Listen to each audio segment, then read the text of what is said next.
happen. All right. You have some technical difficulties. We're learning. We're talking about, I think I was talking about Teen Challenge. And I just think that it's a group of people, it's a community who are willing to be the hand of God and who like literally go to God and say like, what can we do? And then it's like God brings them all these people. Because there's nothing different about a program. Like, you don't do anything there that's like they just go straight from Scripture. Yeah, and there's a lot of it. But you face all the same problems that you do. And I mean, you take away all the technology and stuff like that, but you still face the same issues that you have with people in there, and you have to face them.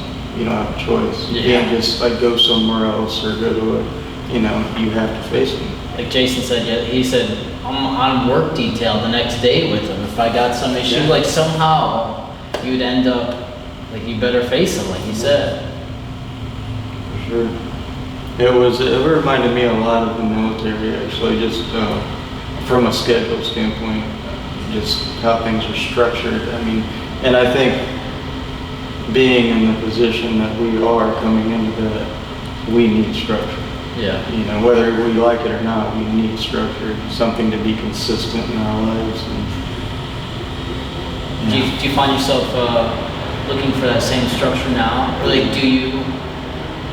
Yeah, and that goes along, I guess, with my just liking organization.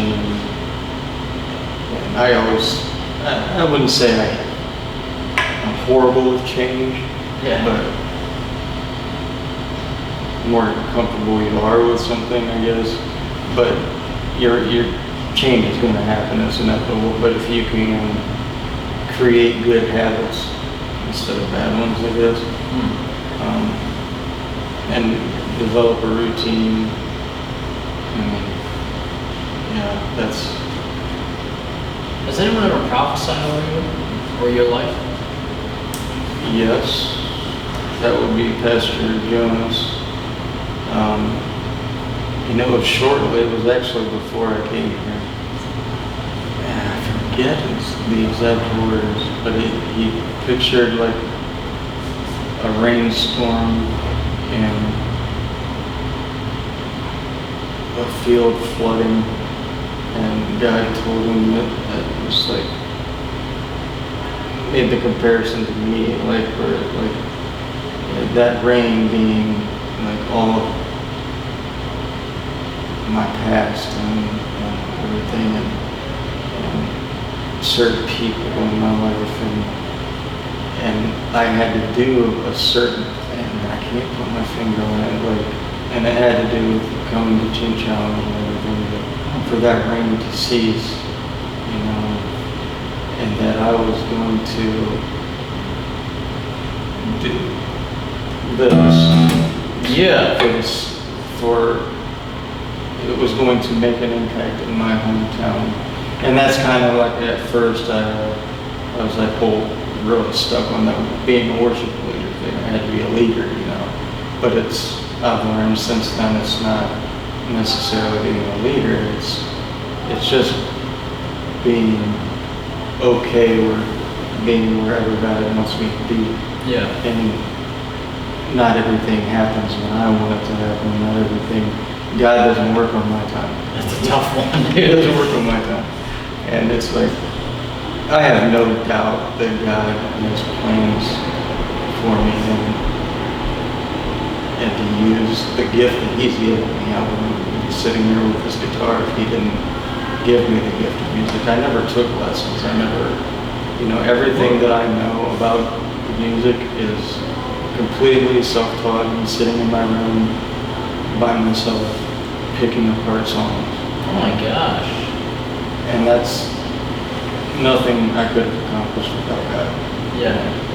Do you think getting out of addiction is the same thing? Like, one of the things I've heard people tell me is like, first of all, they said that God's not real, and that they congratulated me for getting out of heroin myself. They're like, you did that, you should be proud. And I was like, how can you even explain to someone, like, no, dude, when you're drowning, you can't pull yourself into, you know, like, Well, I think in order to, it's actually the way of the world, you know, you got some of the most brilliant minds in the world that are missing the answer just because they refuse to accept it.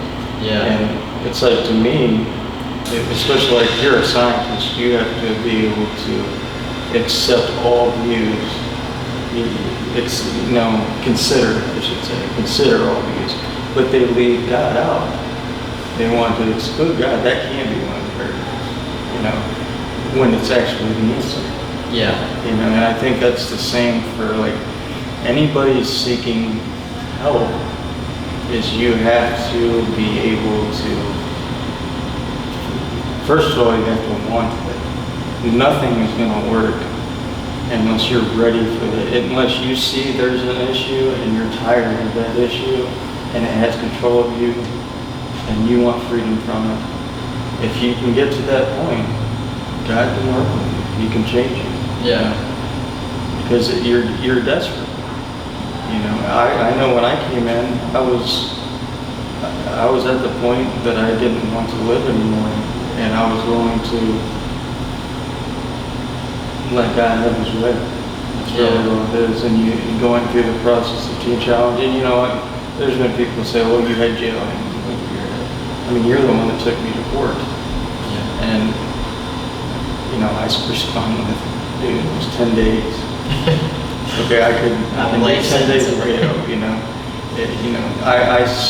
And I have to admit, when COVID came around and we shut down, there's no visits, our 24-hour passes got taken, there was a time when I was ready to go. And I remember making the call and telling Ashley to come get me and You'll being take the behind the jail. wall and all that. Whoa, And I was dead set. What I was going to do was I was going to go home for a month and then come back and pick up where I left off. And I think I actually came into, like, everybody was playing basketball. And, Yeah. And I came in and I said my goodbyes and everything. I was leaving the next day. whoa, And then I got to call Ashley and she said, "Yeah, I'm not coming to get you." I'm like, "What?" He's like, "I talked to Pastor Bill. I'm not going to leave him." yeah, And I think and she helped me see, and I ended up staying. Thanks to Ashley and Pastor Bill, and I think that was kind of like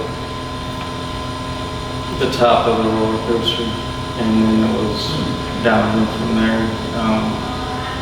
After that, As far as kind of guidance. renewed focus. Yeah, okay. You know, and slowly things started to improve. Like Pastor Bill was gracious enough to let me take my 3 and 5 days that I missed, put them together, and I got to go home for 8 days.